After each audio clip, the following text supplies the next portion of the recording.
My name is Leia Swanberg, and I have the immense pleasure tonight of connecting you, interviewing, asking your questions to Cindy Wasser of Hope Springs Fertility Law and Dr. Librach of Create Fertility. So the platform tonight is going to be, we want to answer your questions. We're each going to give a brief overview of our function within the fertility space, surrogacy, egg donation, IVF in Canada. And then as you have questions, please pop them into the chat and we'll be happy to answer them as the webinar goes. I'm going to defer to my friend Cindy, who will share with you all things that you need to know prior to proceeding with a surrogacy or egg donation in Canada. Thank you so much, Leah, for the lovely welcome. Hello, everybody. I'm Cindy Wasser, and I am the principal and founding lawyer of Hope Springs Fertility Law, which is the largest fertility law firm in Canada, and we're based here in Toronto. So over the last decade and a half, I have helped thousands of families realize their dream of making a family here in Canada. We represent intended parents as well as surrogates and donors. And our firm has several lawyers working with me as well as administrative staff. So we're able to take care of all of your needs legally. Excellent. And when you mention intended parents, can you talk about who could be an intended parent in Canada, whether they live here or are outside of Canada? What are the rules around who can access fertility services legally? So that's a great question. Thank you, Leah. Surrogacy and egg donation is perfectly legal in Canada. And because we are an accepting society, which is one above tolerant, I say, anyone over the age of 18 can access fertility treatment. The law across the country specifies that donors and recipients must be 18 and surrogates must be at least 21. And short of that, it's really a medical question as to how old they are able to do it. And because there is no maximum legal age, it really depends on medical aspects, which Dr. Librach can address. But in terms of gender, marital status, there is no prohibition whatsoever because Canada is an accepting society. So you can be single, you can be married, you can be gay, you can be trans, you can be whatever you want to be, and it's just a question of paperwork in Canada, and there's a lot. Excellent. Now, in terms of countries, I know that we have people from across the globe on this webinar. Are there any countries where surrogacy would be prohibited in Canada, egg donation would be prohibited, or do they need a known donor, an anonymous donor? What are sort of the rules when they come to Canada? Are they having a family based on the rules in Canada or the rules where they're located? Excellent question. On my way over to Create Fertility Center for this webinar, I received a call from a woman helping a family member in Nigeria who wants to do surrogacy here with her husband. And so the number one issue is always get legal advice in your home country. And anyone who tells you not to start with a lawyer at home is someone you should be cautious of. So get your local lawyer. We're happy to make a referral if you don't know where to begin, but you want to make sure that you can bring the Canadian baby home. Your child is a Canadian tourist, and if I come and visit in whatever country, I can only stay a limited amount of time. Same with your child. So you have to give it your citizenship, and usually to do that in most countries, you have to prove that you're the legal parents. So that's a whole process to be done in your home country. But as far as Canada is concerned, anyone is welcome to come here to do it. And we'll learn from your local lawyer whether your country requires you to have a known donor, which is turning into the most popular thing, especially in the European countries. They're requiring it. And so we want to be in touch with that lawyer to make sure we put the right wording in the contract, that we put the right wording in the court order so that it's easiest for you. Okay, excellent. And in Canada, there may be some Canadians watching. Is there any maybe tips, like 3 things you could say to people that they just need to know right off the bat as they're looking for legal services? How can they vet that a lawyer in their community understands surrogacy, fertility, egg donation law? Is it a specialization as a lawyer, or what does that look like? So lawyers are governed in Canada through their respective law societies of their province of residence or permit to work. And most law societies across the country will say that a lawyer shouldn't take on a case for which they don't have the experience or the knowledge, which isn't to say that a young lawyer can't do something that they've never done before, but they'd want to have someone mentoring.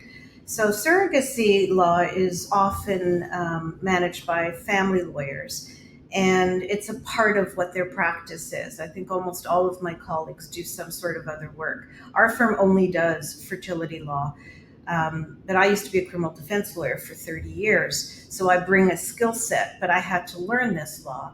But within the community of working with really good clinics and agencies, there is a small group of lawyers across the country who really know what we're doing and can really come in there when there's a problem. You've often called us to say it's not even your client, Cindy, but we have this and you have Dr. Librach.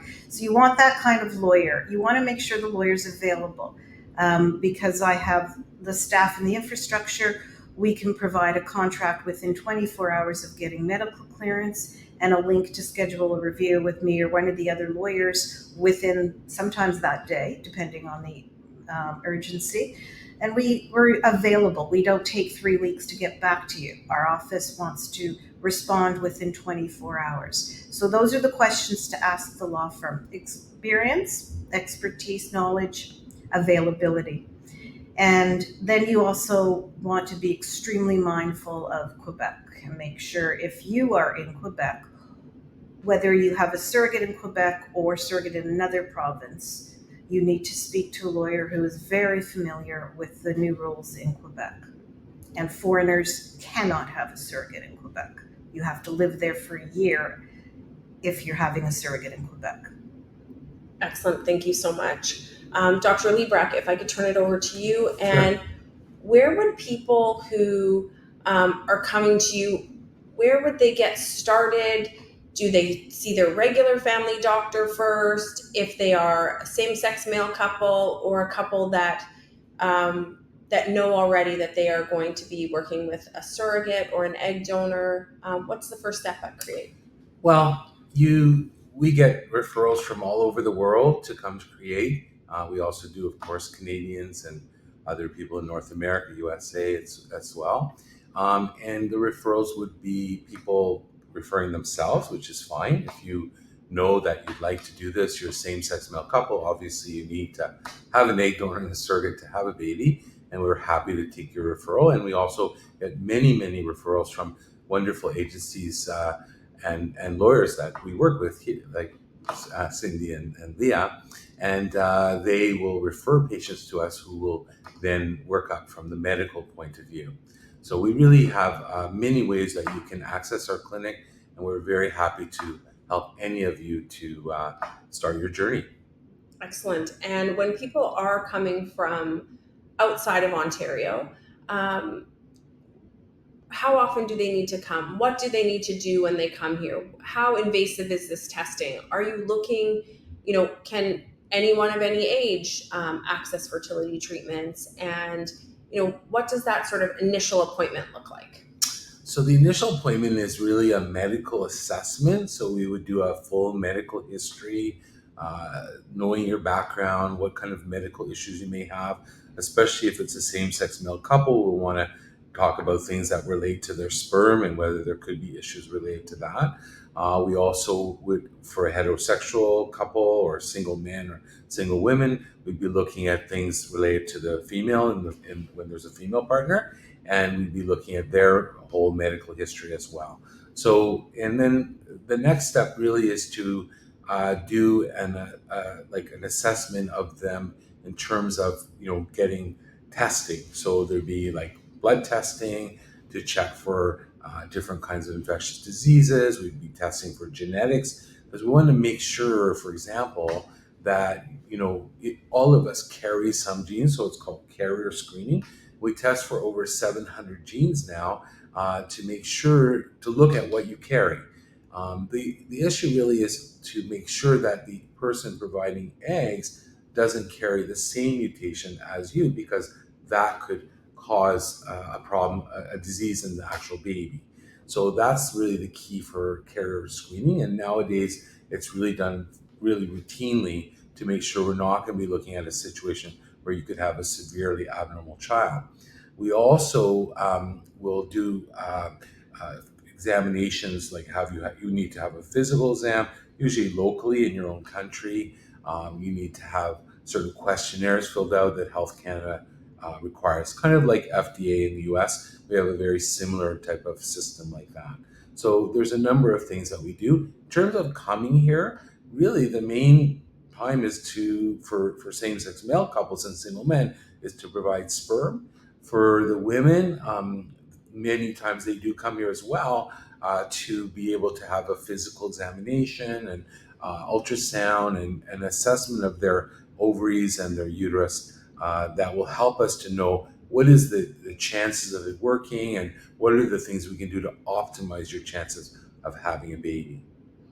Excellent. And when you talked about same-sex male couples or even those in heterosexual relationships, and you talked about them providing sperm for analysis, can you work with someone who has a limited sperm count or HIV detected? Like, what would be something that would come up in that testing? Because I understand, people will reach out, they'll talk to the lawyer, they'll talk to the doctor.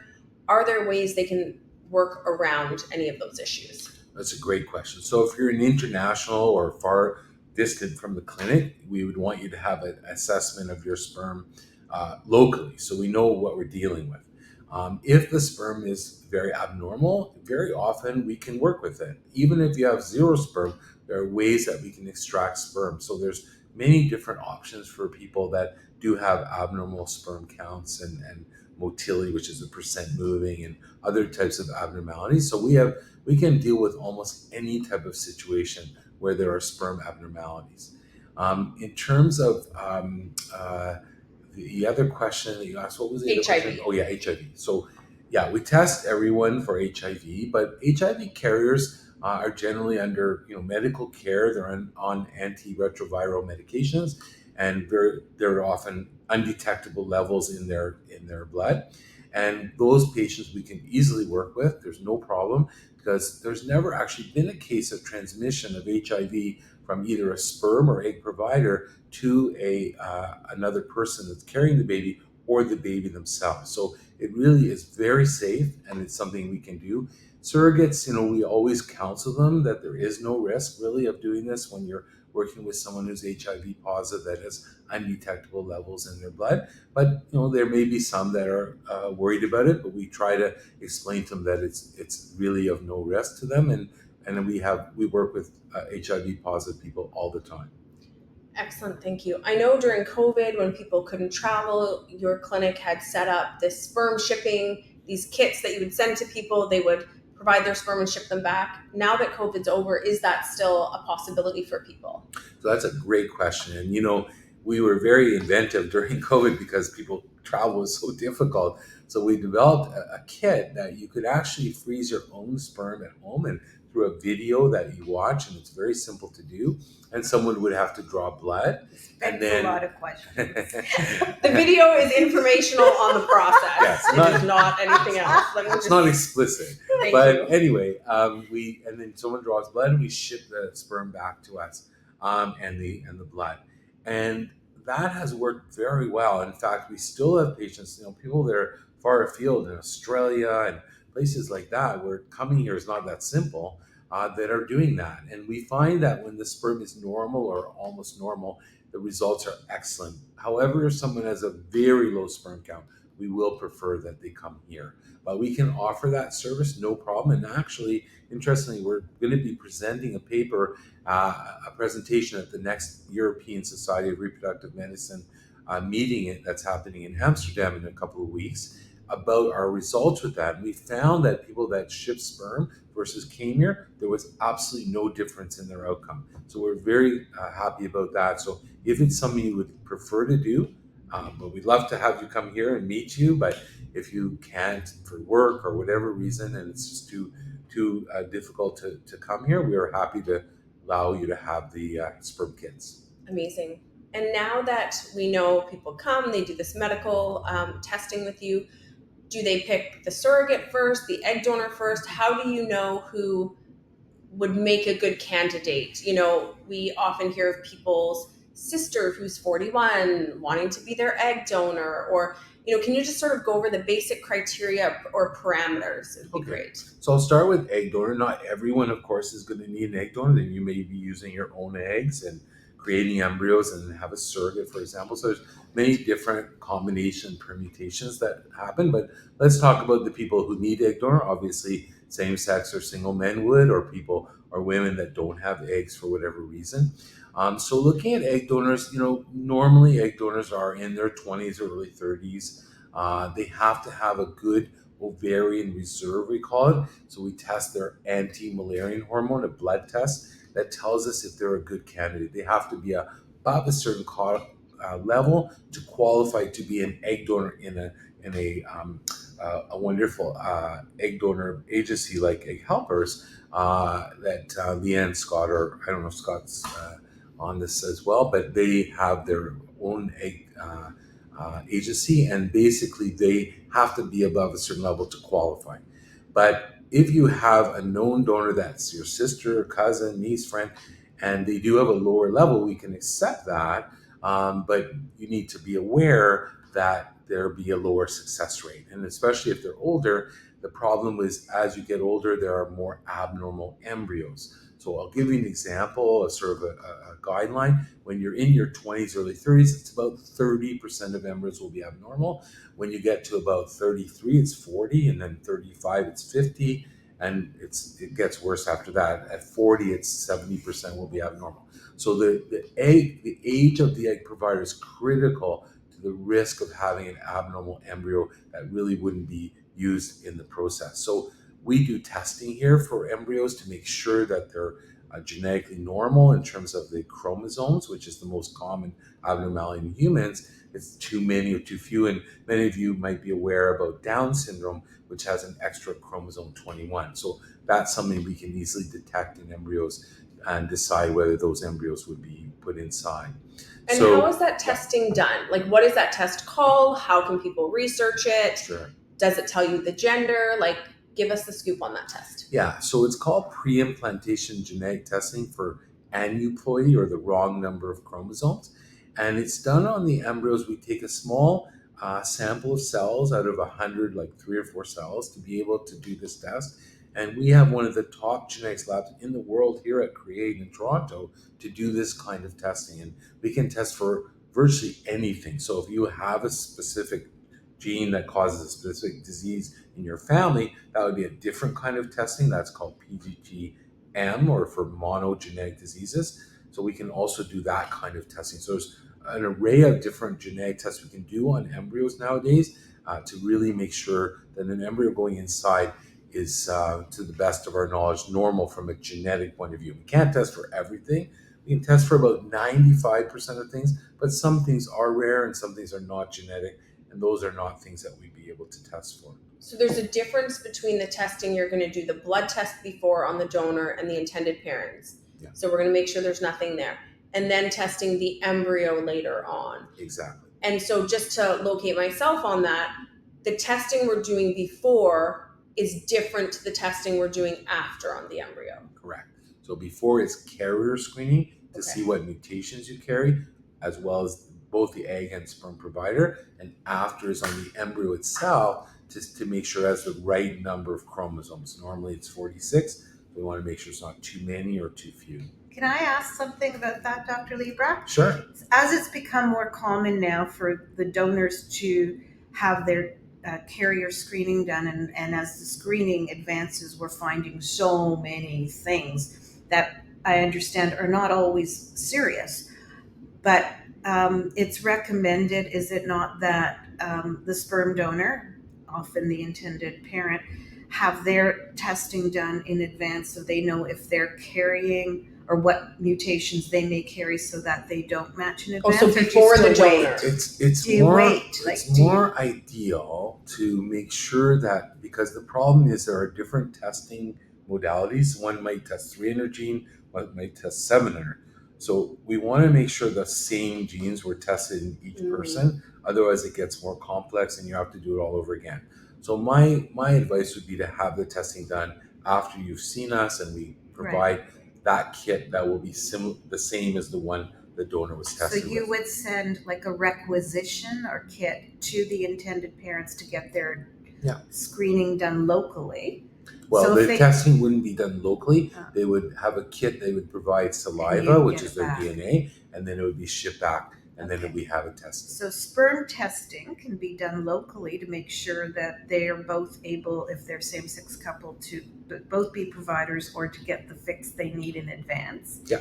Then they should talk to you and get their kit, send it back to you to get their markers checked and make sure that they pick the right donor, or don't get involved with a donor who might share that marker they've wasted 3 months. Yeah. So And it's fair for me to say that if I'm speaking to them earlier, and you won't get upset that I'm giving medical advice. that's okay. We're always upset you're giving medical advice. Okay, and then in terms of a gestational, in terms of a gestational carrier, which for those of you who are new to surrogacy, the term has really evolved from surrogate mother, knowing that this person has no intention to mother this child, and to call them a carrier. And it really seems to be what fits for most surrogates now, is they will call themselves a GC or a gestational carrier. If you could talk a little bit about what qualifies someone as a gestational carrier, what doesn't, and what you have seen shift in the last couple of years as we've expanded our view of surrogacy. Okay, so from a medical point of view, the key things are that the person almost always must already have children. There are some rare exceptions to that we usually do very strict counseling on, but in most cases, they've already had children. They had no trouble with giving birth to a baby, and they're healthy. So those are all very important criteria that we look for. We also test their partner too, because they share bodily fluids. If they have a partner, some are single, to make sure their partner is not going to cause any harm to the baby during the pregnancy.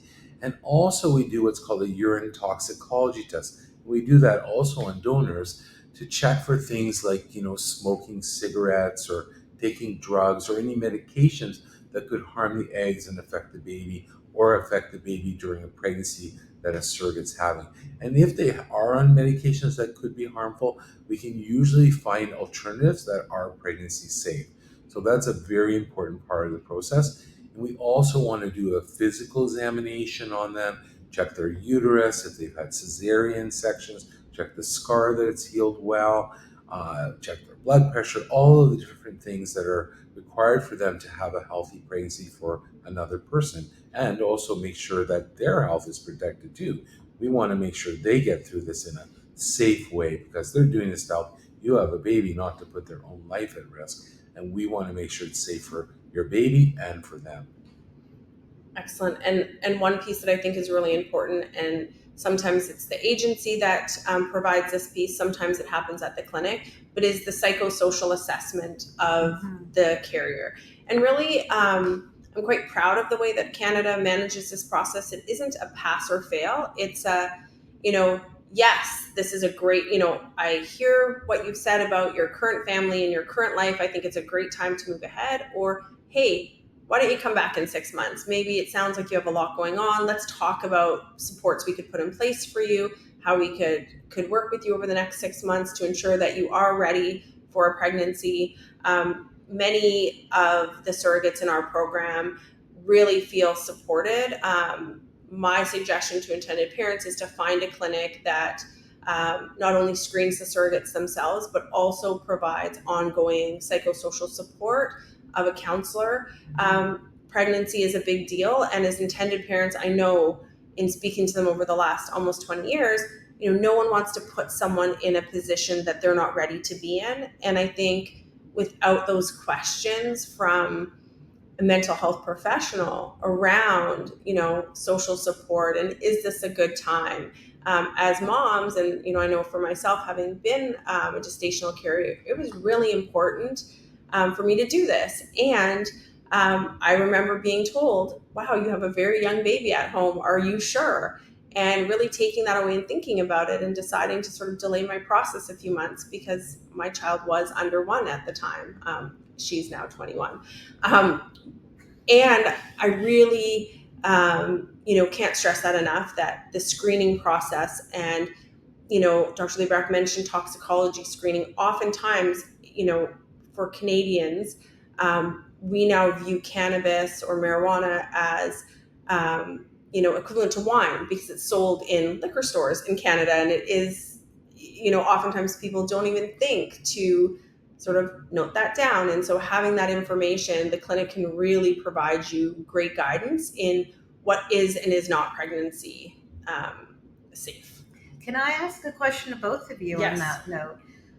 How do you balance the privacy interests of the donor or surrogate who has an issue like this with the interests of the intended parent, who's your client and your patient, Dr. Librach, to know should they wait if it's a question of waiting for them to finish breastfeeding or something, or there's a disease, or there's really a mental health issue of significance? Do you just say, you can't have this donor or surrogate, or do you say, she's got chlamydia, can you wait 6 months? Right. She's got a baby, can you wait another year? Like, how do you do that? And I think, there are times where donors show up to screenings, just like gestational carriers, and they are pregnant and it is unplanned, and they decide to go through with a termination prior to their process, or they're using cannabis and they would like a bit of time to not use cannabis, or, something comes up for them. And I really hold the gestational carriers able to make the decision that is right for them and their family, whether it's waiting,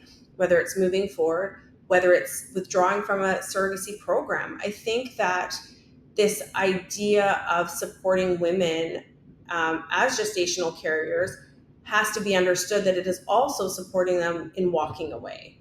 We want women or birthing people who are going through this process to be empowered and to be supported and feel well through their process. And if they don't, then we support them not moving forward. And on the other side, we hold intended parents able to decide, would I use cannabis prior to a pregnancy or as a mom?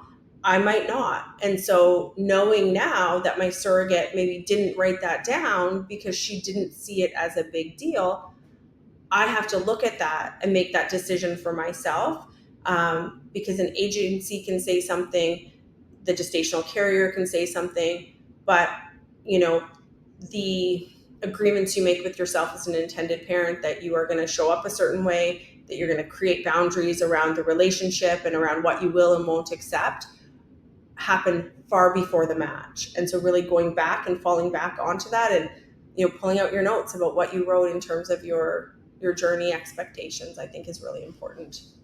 So the question that Cindy also asked was, how do you balance, the privacy of the surrogate or the donor with the importance that the intended parents know that there could be a risk to their baby or themselves, their child? So I think that's a really important question. And so in our consents, surrogates and donors must sign that they are willing to have information that's related to their donation, or the child that's going to result from the donation can be shared with the intended parents, so they can make a decision if it's okay for them to work with that person. If it's something that's completely not relevant whatsoever, something that happened in their childhood that's completely irrelevant, that would not be disclosed because it's not relevant. So it's really just things that are relevant. And so that's, I think, an important thing in this process. As an intended parent, you want to make sure your child is safe in the location they're in, and you want to make sure the eggs you get are coming from a place where there wouldn't be a high risk of abnormalities as well.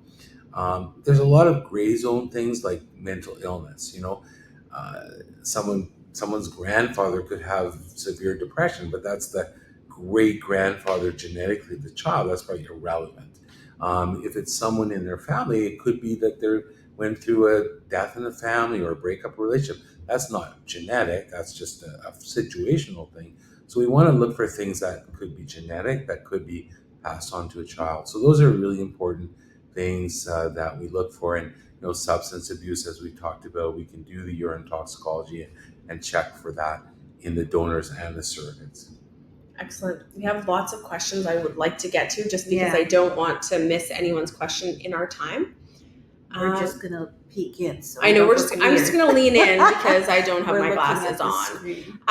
So someone is asking about current wait times, and I think it's really important to address this with respect to the people that have been waiting a great deal of time, because there are many clients who have waited a long time. And so typically the wait time in Canada, we imagine for a surrogate is 9 months.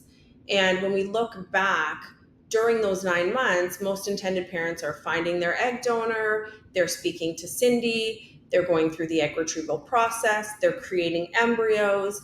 We used to say to people, wait until you have embryos to start looking for a gestational carrier. And that still stands, because often carriers sign up and they want to be pregnant today. They are as excited as you in a different way. And so if you have embryos, absolutely, it can go more quickly.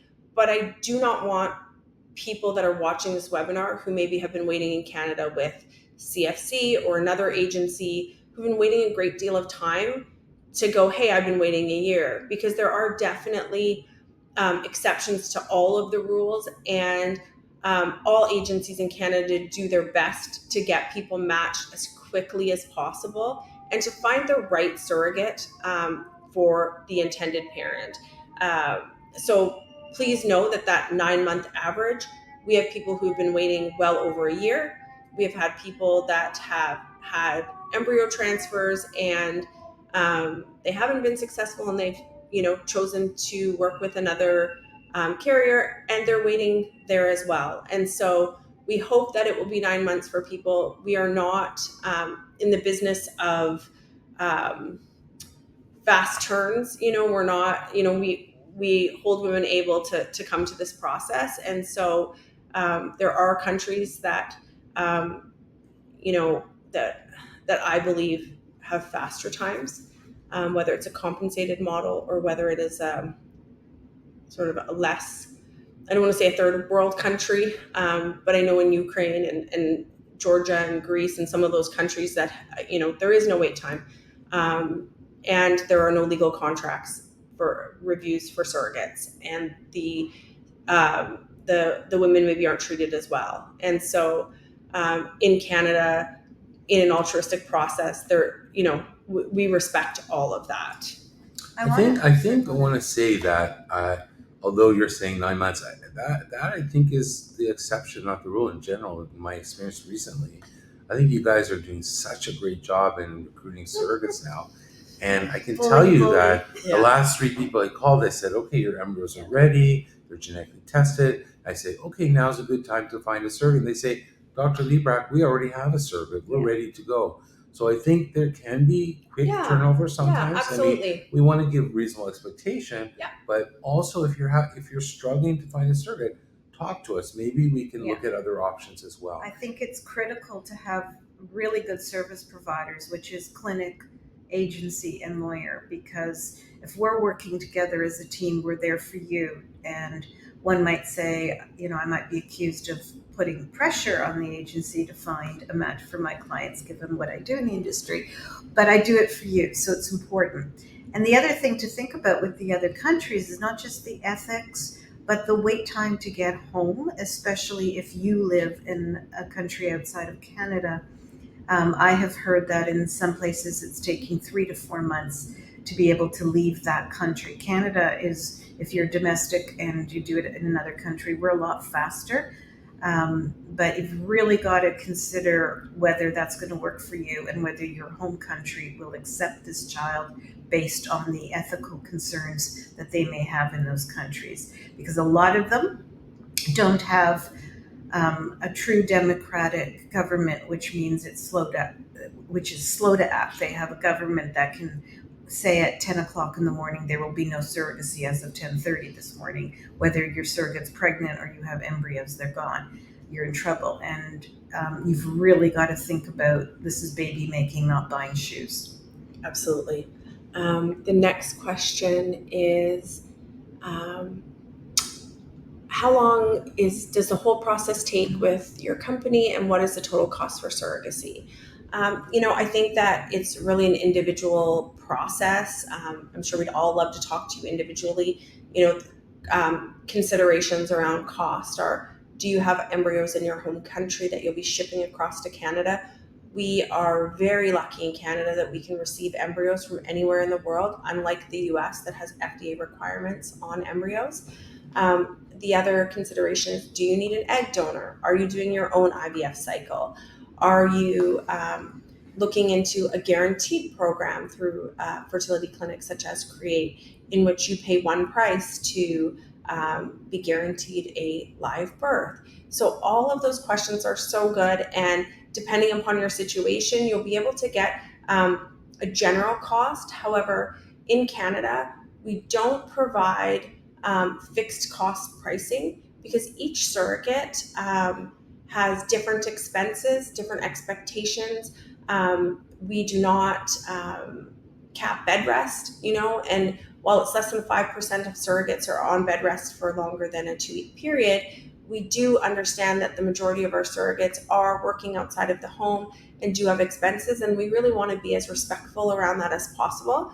And so that, again, is something to consider. So please reach out to us. We'll be sending an email with our contact details. We'd love to connect. Another thing regarding costs is we have at Create, we have 3 programs for guarantee. We have a guarantee of 1 baby, we have a guarantee of 2 babies, and we also have for same-sex male couples a guarantee 1+1 baby for each of the 2 couples. And I think it gives you a sort of peace of mind knowing that you'll have a guarantee of a baby, or you'd have financial compensation.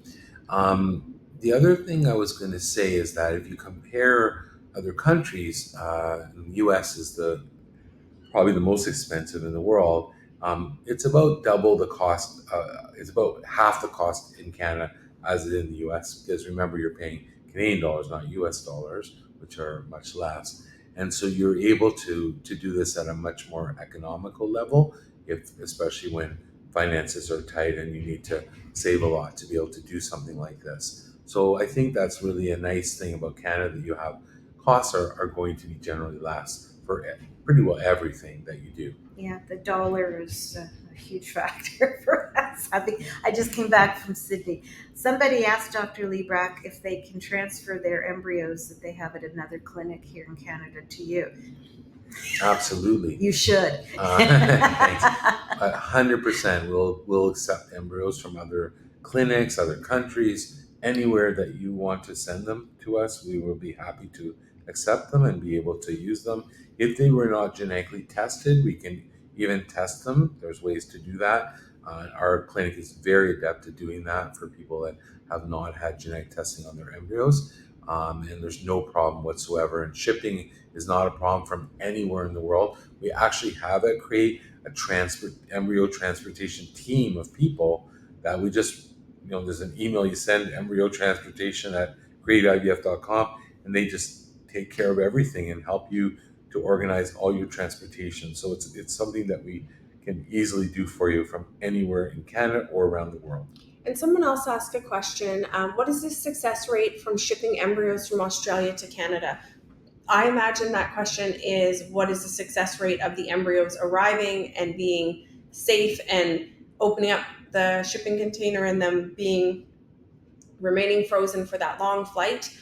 So if that is the question, I can tell you in 18 years, we have had one issue, and it was literally a small plane crash, to Vancouver Island, which Toronto is a big city. The flights are, large planes. It was just a very one-off. And again, thousands of our clients have shipped embryos from all over the world with great success to Create. I imagine the question interesting as one for you to answer, which is, how good are the embryos that you're getting from Australia? Okay. As a possibility. Interesting. Totally different. I love perspectives. It depends on the clinic and their ability to freeze embryos.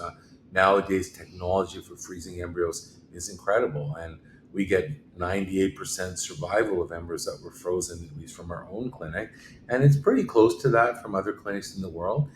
We do love to have embryos that are already genetically tested, because that's going to significantly increase your success rate. But you don't have to worry really about embryo transportation, because the companies are very professional and they really do an amazing job at transporting embryos. So there's no problem They're at coming with an individual on the Yeah. plane, right? Yep. So the cost is really that person's, well, most of it is that person's plane ticket. Yeah. And sadly, they don't like to go economy they're all the often time. hand carried. That's right. In So- terms of the next question, and for the person that is looking at shipping their embryos from Australia, again, getting started on that process as soon as possible, as over the years we've all recognized that Australia, depending on the state you're in, may not release embryos as quickly as here, where you could call your clinic and say, I'm coming to get my embryos, I'm going to take them in a taxi to the clinic down the street. In Australia, there's often ethics committees and moving parts around shipping your embryos. So my suggestion would be to connect with a lawyer who will be able to advocate for you at the clinic level in Australia. And Cindy could definitely refer you to that person who has a lot of experience working with Australians coming to Canada. There are some honestly just fantastic lawyers there as well. Yeah, I have lawyer colleagues all over the world. Somebody also asked about gender selection in Canada. Oh yeah. So there's two aspects of that. The overall is no, there is an exemption if there's a medical issue, which Dr. Librach should answer and explain. But it is a very high priority for me, up there on my bucket list. And I realize the word priority really means one thing, but we've changed that. I have many priorities, but to change and argue that law all the way up to the Supreme Court of Canada if need be, because I feel that we should be able to select gender as a desire of what child, or especially if we're finishing a family and we have one gender, we want another to complete it that way. The purpose behind it and prohibiting it was to make sure that we didn't demoralize one gender or prefer one over another. And I think you can ferret that out through psychological assessments on cultural basis or that kind of perversion. But for parents who simply say, I relate more to a girl, I relate more to a boy, I think it should be allowed. And South Africa a few years ago ruled that it was unconstitutional to prevent it. Dr. Librach was very helpful in introducing me to the professor who argued it, who's provided his materials, and I swear I'm going to get to this. But the exemption is a medical one. Anyway, the reality is that it's illegal to select gender based on just social reasons right now, but hopefully Cindy will be successful in her changing the law.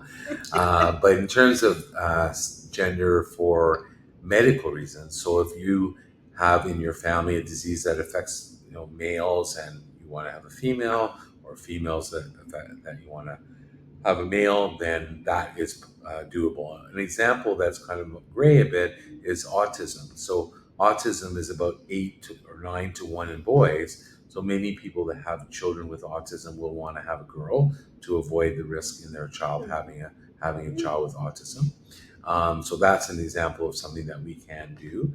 Or there's muscular dystrophy that happens in boys, and that could be a reason to select female. So there are many different conditions where you may select one gender over another. That has to be for a medical reason.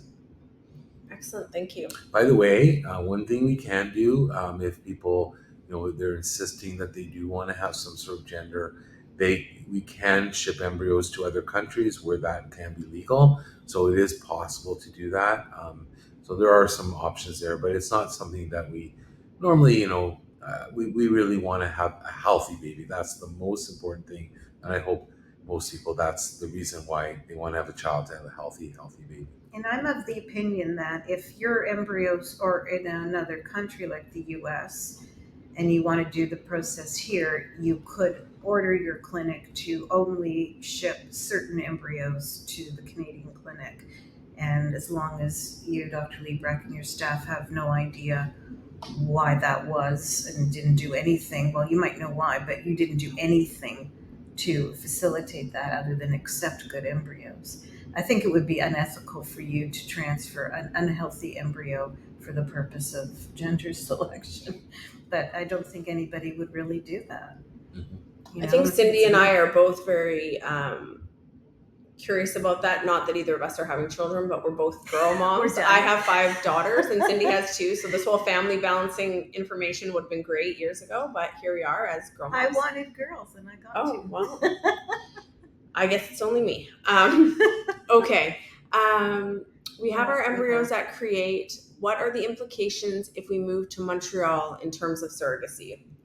Cindy, that's all yours. That's my client. Oh, So yeah, we're going to talk about that. So your issue is that if you move to Quebec and you have a surrogate in Quebec, you will have had to have lived there for a year.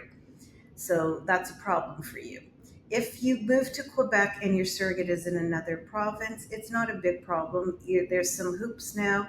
There's a requirement to have a special counseling session with a special counselor who's accepted by the Quebec government. We call it the Ministry of Health. They have a different name. So there's some hoops.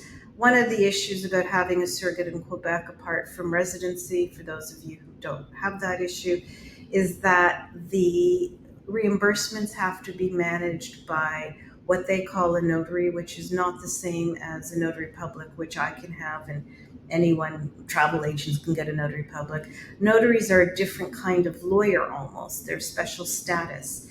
And the current state of the law requires them to manage the reimbursements, which is rather awkward since none of them have surrogacy experience. And I imagine if I was a surrogate, I really wouldn't want to have to explain the need to get someone to cut my toenails to the notary, nor would I, as a notary at a higher rate of hourly, want to hear about it. So I think those are some issues that the agencies and the lawyers are working out now. So you just need to make sure you're working with a lawyer who knows what's going on. So we'll be talking. Just call me and we're going to get through it. Okay. Do you help to find a surrogate mother? Absolutely. So in Canada, there are many intended parents. You know, I always say an agency is like a wedding planner. There are many intended parents within Canada who are able, through the use of social media and, you know, being very open in their community, are able to attract and find a gestational carrier and to work with their lawyer to create a contract and then to reimburse the surrogate based on that contract. For many other people, they may be private. They may not want to share quite yet what they are doing, or they may be busy and they may not want to go on their own to look for a surrogate. And so yes, Canadian Fertility Consultants absolutely helps intended parents to find gestational carriers. And as we do, and for intended parents who are listening, prior even to talking to an agency, as I mentioned earlier, the agreements with yourself, the agreements with your partner if you have one, and then the agreements that you eventually make to your surrogate are key. So how do I feel about surrogacy? What is important to me? Would I terminate for a medical abnormality? What type of relationship do I really honestly want or have capacity to be a part of? And that's during the relationship and after. How many attempts would I try with a surrogate before I would just say, this is our budget is exhausted, I'm not going to move forward anymore? So having those questions answered by yourself, and I say to intended parents to ask them separately write them down and compare notes. And then from there, articulate that to the agency. Be really honest about the relationship. There's a surrogate for everyone. It may take longer based on what your criteria are.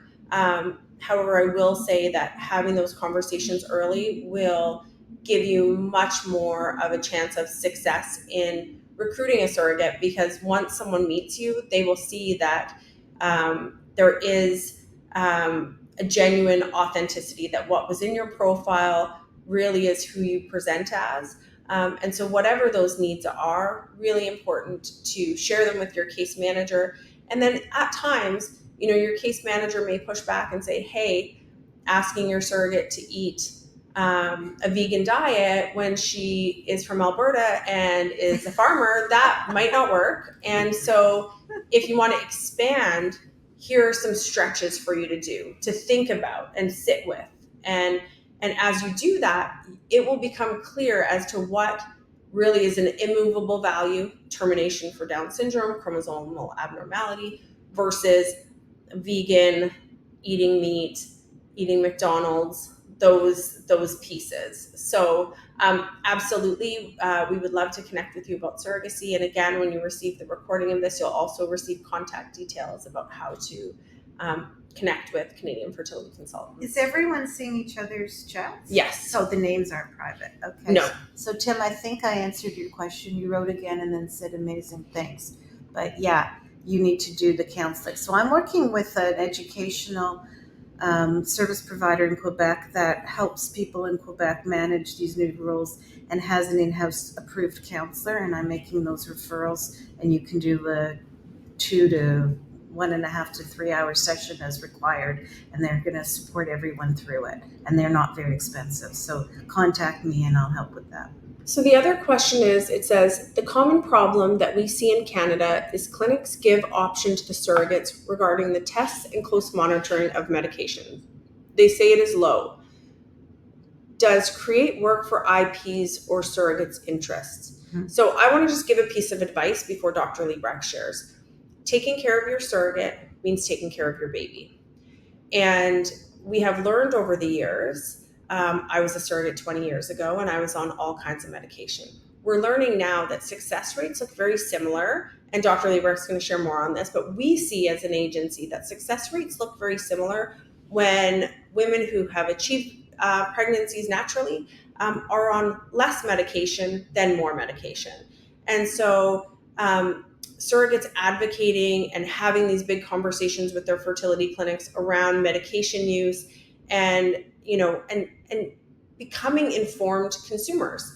While they aren't a consumer in terms of paying the clinic, their health and respecting that is so important. So Dr. Librach, can you talk a little bit about how you balance the needs of intended parents and surrogates? I know you touched on it at the beginning, but in terms of medication, medicated cycle, natural cycle. Well, look, the interests overlap. If your surrogate has a healthy pregnancy, it's more likely you're going to have a healthy baby. So we want to make sure that everything goes smoothly for everyone. And we have to, both of those people are our patients, but at the end of the day, the baby that comes out, we want a healthy baby. So I think that's really important. I'm not sure if there was another question in there. It was about, I think it's actually not necessarily the clinic, but it's care providers. So healthcare in Canada often looks very different, and we hear from intended parents, why isn't my surrogate having an ultrasound every week? Why isn't she having this test or that test? And often in low risk, uncomplicated pregnancies, we see, currently almost 40% of gestational carriers delivering at home, theirs or the intended parents, with midwifery care. Absolutely within your legal contract, there will be the requirement and expectation that the carrier go for all tests as prescribed by Health Canada. And you can go on to the ocanada.ca website, click pregnancy, and you'll be able to see all of the tests that the government, that Canada suggests for women. And that looks very different. And that can be scary. And that's, being able to bring that yourself forward with that of like, wow, this looks very different. And doing that with your agency or with your doctor at home, but really protecting your surrogate from that. And if you're wanting to have her do additional tests, finding out, is that even possible in Canada? Because oftentimes with our social health care, which by the way covers your carrier's pregnancy care for free. Well, we pay taxes. We pay taxes. Your carrier pays taxes, your surrogate pays taxes. And so her health care is free. It's important to point out the baby's health care, yes. If you're international, is not free. Yes. So if you're anywhere in Canada, it's free for surrogate and baby. Yes. But outside of Canada, you must get insurance for the baby. Absolutely. And your lawyer, your agency, your clinic will guide you and have a requirement that prior to the embryo transfer that there is proof of insurance. We all deeply respect the Canadian healthcare system and, want to ensure that we are keeping it going. And so this insurance has been in place for a number of years, and we find that there are policies that cover directly to the hospital without copays or any of the issues that you hear about in other countries? You know, I often get accused of sticking my nose in the business of agencies and clinics when I give advice. But I find that when I ask the questions, and maybe it's the experience of having been a criminal lawyer or the way my parents raised me to constantly demand answers and more questions, when I find this kind of question comes to me, you know, I find with a little bit of asking and communication, delving into it, that it's not that the intended parent wants to control, it's that they don't have the education. I get asked, can we cap bed rest? And I go, well, if she runs out of it, do you want her to go to work or should she pay for your baby? Because she's probably going to go to work and have a miscarriage. So no, you can't cap it. And then they just say, oh, okay. So you have to talk to the clinic to say, why are we doing this medical protocol? There should be a meeting so to make sure you're comfortable and you understand. I've had clients who didn't understand what a midwife was really like in Canada. And the negotiations went forever until finally I asked the surrogate to go to the intended parents and say, what's your objection? Right. And they just didn't know what it was. In their country, it's a terrible service. So then that was relieved. But it's important to understand that legally, women, all patients have control of their body. Doctors can't force things on people. And particularly women have agency in how they manage their bodies. It's a constitutional right. So it's important to respect those values. And if you have a question, a doubt, it's so important for you as an intended parent to be comfortable. Ask the agency, ask the clinic, ask your lawyer to help you if you're afraid. But just ask. Don't leave yourself feeling uncomfortable. I think having that compassionate inquiry and always being curious and coming from a place of, you know, of that curiosity, not what did you eat for breakfast, but hey, you know, I've decided to eat for two also. I'm eating as though I was pregnant. Here's what I had, and like it was great or terrible or, you know, whatever. And there are ways to share information with your surrogate. There's ways to prompt. There's, you know, organic grocery delivery. There are a million ways to show up for your surrogate. And our goal at CFC and through Sacred Surrogacy, our partner program, is to really ensure that people do have the opportunity to have, like I said, that compassionate inquiry and that curiosity with all of the service providers. You know, why are the tests happening? Why are the laws like this? Why is my surrogate like that? Why is my donor 17 days of stimulation when I did IVF? It was 12, you know, because we're going to answer you and then you're going to, you know, have your answers. Okay. Has there really been a 17-day stimulation? Well, I I had that. Sure. I had that. Oh my we do God. dual stims. Wow. What is the first step That woman one should deserves do everything. to contact? Okay, sorry. Let me read this again. What is the first step one should do to contact Create first to start the process? So yes, absolutely. We will be providing as we send this out, and Aaliyah, our amazing backstage technical person, if you could put the website of Create in for more information, and Hope Springs Fertility Law, CFC and Egg Helpers. But we will be sending this video out. And we will all be following up with you. Please ignore our emails if you're already a client. But and we try to see people as quickly as possible. Usually now it's about a week or two, the most. It depends on your schedule, of course, as well. If you're in Europe, we try to do it in an earlier time of the day. If you're in Australia, a later time of the day usually. It could be early morning too. So it all depends on where you're located as well. But we really try to do the consultation as quickly as possible because you're anxious to get started. You decide you want to have a child this way, and we want to help you as quickly as we can to get started, and we'll do everything possible to make that happen as quickly as possible. we have one last question. Asking for a surrogate to stay in someone's house for 2 to 3 weeks or in a hotel to be monitored by a female, whether she is taking medications or injections, is it legal? I don't think so. I think you may be confused about the donor versus the surrogate. So if a donor lives far away from her clinic and she's being monitored over a period of time, it's a matter of convenience that she stay close to the clinic. If she came to create and she lives 20 minutes away, she should go home unless she doesn't want to. But it's not an illegal thing. I have never heard of a surrogate having to be in a hotel for 2 to 3 weeks. So I think you meet the donor.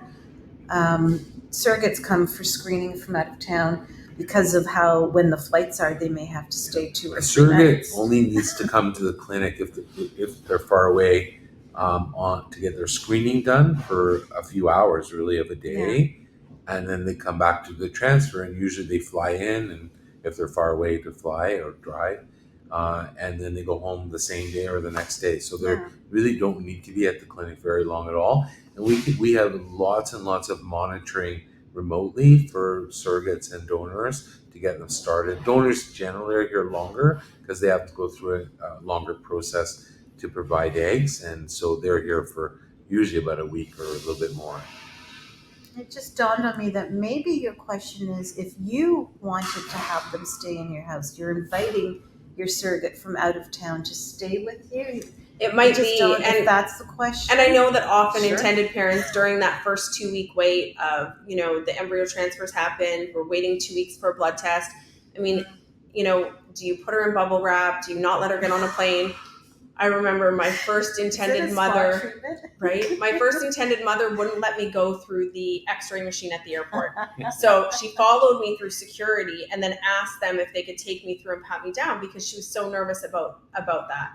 And so if that's what's up for you, I completely appreciate that you are wanting to keep your baby safe or the embryo safe and care for your surrogate is what I would imagine. And that's very lovely. And I think making that arrangement with her, knowing that she likely has children at home and other responsibilities, that may be available to some surrogates and they may be up for that. So I think it's lovely if that's what you're offering. It's and perfectly legal, but I think for the comfort level, you probably want to raise it with lawyer and agency to let them be the go-between so that the surrogate, she may love you, but staying with you for 2 to 3 weeks, might be nobody would want to stay with me for 2 to 3 weeks. My children during their egg donations wanted to stay with you forever. They could, but they didn't. So thank you, everyone. Your questions were fantastic. We will be getting a copy of this out to those who couldn't attend, as well as information on how to connect with Create Fertility, Hope Springs Fertility Law, Canadian Fertility Consultants, and Egg Helpers. Thanks, Gareth. Nice Oh, to see Gareth, yes, it's so good to see you. And yes, we will catch up with you soon. Thank you so much for joining us. Thanks, everybody. Thank you. Just have to